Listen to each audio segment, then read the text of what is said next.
ബേക്കറിയിൽ നിന്നൊക്കെ വാങ്ങുന്നതിൽ നല്ല പഞ്ഞി പോലെയുള്ള പെർഫെക്റ്റ് മാർബിൾ കേക്ക് നമ്മൾ വീട്ടിൽ തന്നെ നമ്മുടെ കൈകൊണ്ട് തയ്യാറാക്കുമ്പോൾ എന്തൊരു സന്തോഷമാണ് അല്ലേ. അപ്പോൾ അങ്ങനെ ഒരു മാർബിൾ കേക്കാണ് നമ്മളിന്ന് തയ്യാറാക്കുന്നത്.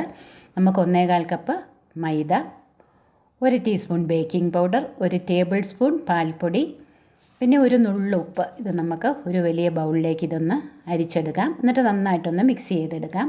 ഇനി വേറൊരു നല്ല ക്ലീൻ ആയിട്ടുള്ള ഉണങ്ങിയ ഒരു ബൗളിലേക്ക് നമുക്ക് 5 മുട്ടയുടെ വെള്ള ചേർത്ത് കൊടുക്കാം.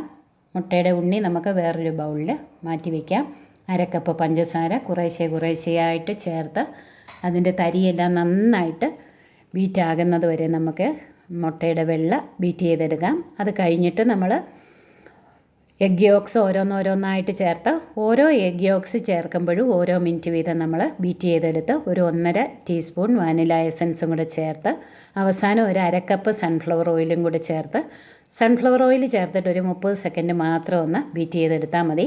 അപ്പം നല്ല പതഞ്ഞ് വന്ന ആ ബാറ്ററിലേക്ക് നമുക്ക് നമ്മൾ അരിച്ച് വെച്ചിരിക്കുന്ന ഡ്രൈ ഇൻഗ്രീഡിയൻസ് കുറേശ്ശെ വീതം ചേർത്ത് ഇതുപോലെ പതുക്കെ മെല്ലെ പതയടങ്ങാതെ നമുക്ക് യോജിപ്പിച്ച് എടുക്കാം. അപ്പം അങ്ങനെ ഡ്രൈ ഇൻഗ്രീഡിയൻസ് മുഴുവനായിട്ട് നമ്മൾ ചേർത്തിട്ടുണ്ട്. മെല്ലെ നമുക്കിങ്ങനെ എടുത്ത് അവസാനം സ്പാച്ചുല വെച്ച് ഇങ്ങനെ ഒന്ന് അടി ചേർത്ത് ഒന്ന് ഇളക്കി അതിൽ നിന്നൊരു 1/2 കപ്പ് ബാറ്റർ നമുക്ക് ഒരു ചെറിയ ബൗളിലേക്ക് നമുക്ക് മാറ്റി അതിലേക്ക് 1 ടേബിൾ സ്പൂൺ കൊക്കോ പൗഡർ ഇതുപോലെ ഒന്ന് അരിച്ച് ചേർത്ത് നമുക്കതിലേക്ക് 1-2 ടീസ്പൂൺ സൺഫ്ലവർ ഓയിൽ ചേർത്ത് നന്നായിട്ട് അതൊന്ന് മിക്സ് ചെയ്ത് നമുക്കിത് മാറ്റി വയ്ക്കാം. ഇനി ബേക്കിംഗ് ട്രേയെ നമ്മൾ ബട്ടർ പേപ്പർ ഇട്ട് ലൈൻ ചെയ്ത് വെക്കണം. ഓവൻ പ്രീഹീറ്റ് ചെയ്ത് വെക്കണം.